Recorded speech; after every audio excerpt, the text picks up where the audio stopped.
Today's video po, gagawa po tayo ng cabbage and tomato omelette. Yan po, ginusto ko na yung cabbage. Then, nung luto na po yung cabbage, nilagay ko yung tomato sa ibabaw.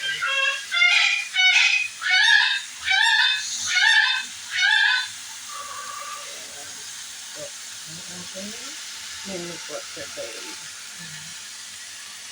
Cover po natin sandali para maluto.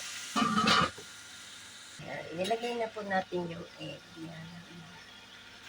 Masayaan lang natin siya maluto. Low fire. Yan.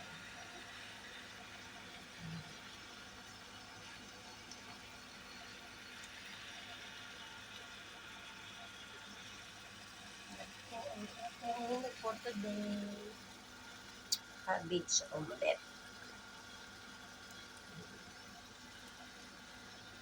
Nilagyan ko po siya ng black pepper sa ibabaw.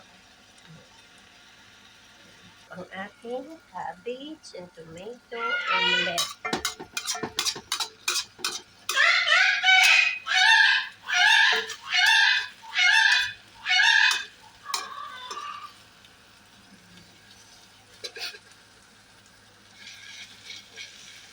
Tapos ating po, babalik ko. Yan. Para po maluto yung ilalim.